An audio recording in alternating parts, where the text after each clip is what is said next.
Welcome to the Get Into Motorsport podcast, where we hear from people involved in many different areas of the sport. They're going to be telling us where it all started for them. I am Holly Bailey, a former British Rally Championship driver and team manager, and as a rally instructor of over 20 years, one of the most commonly asked questions on the experience days was, how do I get into motorsport? If you want to hear more about the people already involved in motorsport and how they got started, don't forget to subscribe to get notified of the next episode. Today I'm at the Javelin Jumbo Targa Rally at Wattisham Airfield, organised by Chelmsford Motor Club. It's an event that you can compete in a standard road car. I'm talking to Keith Lane about Motormania, the Preston Rally, and getting into the Ford World Rally Championship team, travelling the world, and also canal boats. So I'm here with Keith Lane, and so Keith, how did you get involved in motorsport? I suppose I started at 17. I was working for Fords, and one of our engineers was doing 12-car navigational things.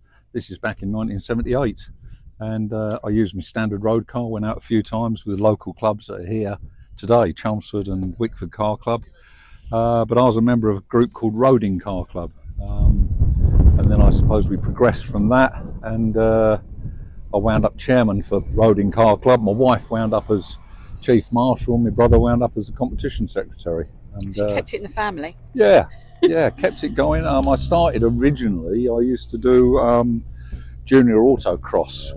When I was 11, I first started driving 100Es at Sailing Oak Banger Track. And not that we were banger racing, but we were autographs, basically. That's great fun. That's where I started. Yeah, good fun. And some of the people, Mike Smith, the DJ guy, used to compete against us. Dave Mountune of Mountune fame with his World Championship cars that he runs for Fords now. So yeah, there's quite a good group of us as kids.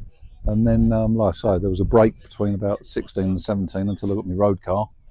And then used that, and I think I did my first Preston night rally, would have been 1978, I think, something like that, and did that up until we did things like the Britvic rallies with Chelmsford, Cambridge stages, but it was a totally different game then. I mean, my car was a Ford Anglia. I eventually moved up to a Mark 1 Escort, and it was a lot cheaper. It was, my wife used to service for us with a Hillman Imp and a box trailer to put the tyres in. Brilliant. And yeah, we had some good results, fun results. And then I'm trying to think, it must have been 1986. We was doing very, very well in the local Motormania Championship, and somebody had given us the offer for driving Simon Stubbing's gravel car in a Thousand Lakes Rally. Well, that's quite a big event, isn't it? It was, yeah. World Championship at that. With Rod Catini was the support crew for that. But the proviso was I had to put another good year of motorsport in. It was on a West Essex Car Club event on a stage called Stanter in Norfolk. Unfortunately, I got it all wrong on a corner and hit a tree, which trashed the car. But yeah, I didn't walk for a year. So that nailed me to the ground, and I had to promise the wife I'd never go back in another rally car again. And then a year later, Fords had advertised for World Rally Mechanics.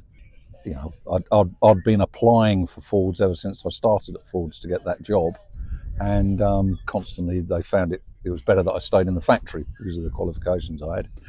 But with Not damaged legs, they didn't want me in there on the presses anymore. So I got the opportunity to go and work at Boreham, which I did for nearly 10 years. So who was driving for Ford at that time in the World Rally Championship? Pentia Rickler. Yeah, Malcolm Wilson. Trying to think what his name was. He'll come to me in a minute. But then we started doing our World Championship, and Peugeot had been using Francois Delacour, and our engineer had worked with him. So we brought Francois came over with Anne Chantel, and then we also had Mickey Biazion. So Mickey Biazion, which was Jolly Club and Lanciers, I think he was twice world champion at 4 minutes, I've got apparently. 4 minutes, all right, we'll keep it short. But so if you were in the team, I mean, you were travelling all over the place. Yeah, 5 times basically we did the whole World Series, Australia, New Zealand, Argentina, Corsica, Portugal, Finland, Sweden. Trying to think where else we went. Eventually I got the opportunity and I did Safari, which was my last big event, and then Malcolm took over the World Championship and moved it up to Cockermouth, and I then wound up supporting Gwyndaf and doing the British Championship with Gwyndaf.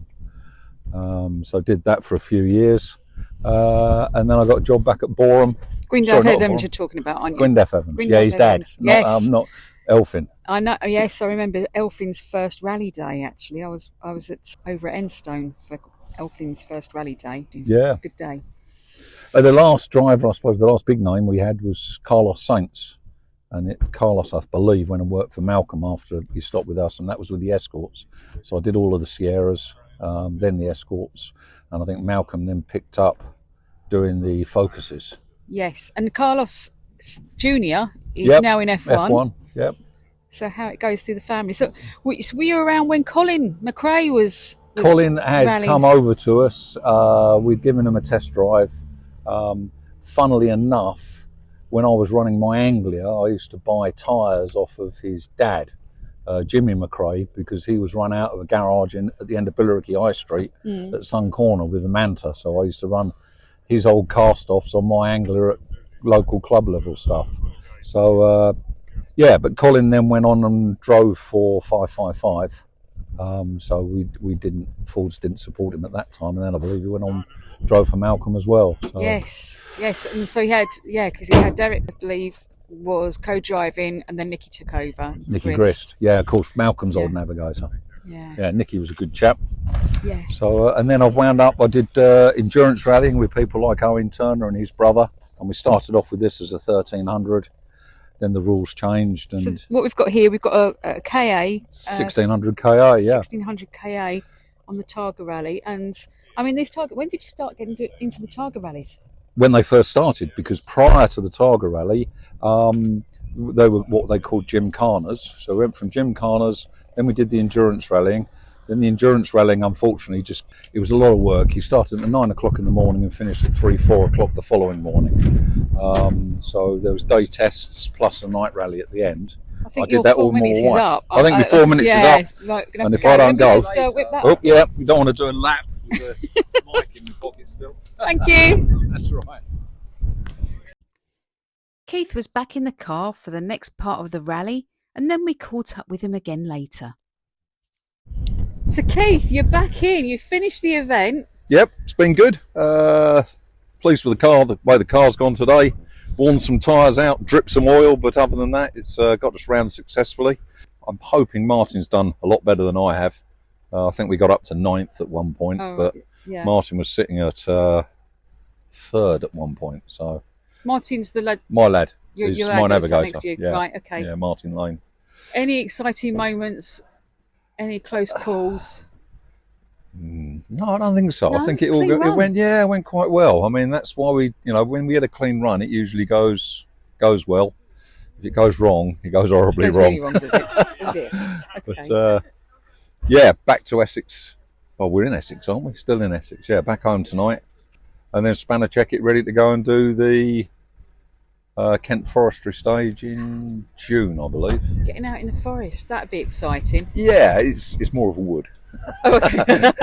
For any of our listeners up further Cumbria way, yes, it's more of a wood. More of a wood. But Good. it's loose surface. Yep. It's getting windy out here, isn't it? Not much. And you were saying about you're going to get a workshop, and then you were saying about your canal boat. So what's all that about? Yes, well, at the moment I'm back home with my car on the drive, which isn't very good for working on. So I'm sorting a workshop out in the town where I live. But yeah, as for the canal boat, I've done it for years. My dad bought one, and of course the thing was, we're travelling with Fords a lot. We spent a lot of time in airports or ferry ports or whatever, and the thought of coming home and then paying to go on an aeroplane to go on holiday and have to stand with the rest of the riffraff, whereas the previous week Fords have been paying for it all for us and paying us to be there. I found it a little hard, so I found it very therapeutic to go out on things like the Oxford Canal The boat I've got at the moment's a wilderness boat, which just suits me and the wife. We go. I trailer it. It's not a great big 70-foot iron hull, so I tow it behind the car and put it in. Puddle jumping, I suppose you could say, but it's a different way of life. It's nice and quiet and peaceful. So From one extreme speed demon to the other, that's it. snail's pace. Yes. Nice. Yeah. Very therapeutic. Okie dokie. So they're about to have the awards shortly. So do you think you've won anything? I won't have. I'll be very pleased if I get anything like in the top 15. Okay. But I think Martin might have done a bit better today. Well, I say done a bit better. He was getting up in the top 5 earlier on today. So unless he's clipped a cone or two, he's hopefully staying up there. We'll have to see. But overall, it's been a good day, isn't it? And the weather hasn't been too terrible. No, it's been good for November, really. It certainly feels like it every now and again. Yeah, we'll soon be in April, so hopefully it'll get a bit warmer. Yeah, April showers. Cool. Well, lovely. Well, thank you very much for talking to me. That's right. Talk to you again. Yeah, we'll do. Cheers. Thank you to Keith. If you're interested in competing in a Targa rally in a standard road car, do check out the Motorsport UK website and find out where your local motor club is. Also check out the events page for Targa rallies near you. Thank you for listening and tune in next week for more stories of how people got into motorsport.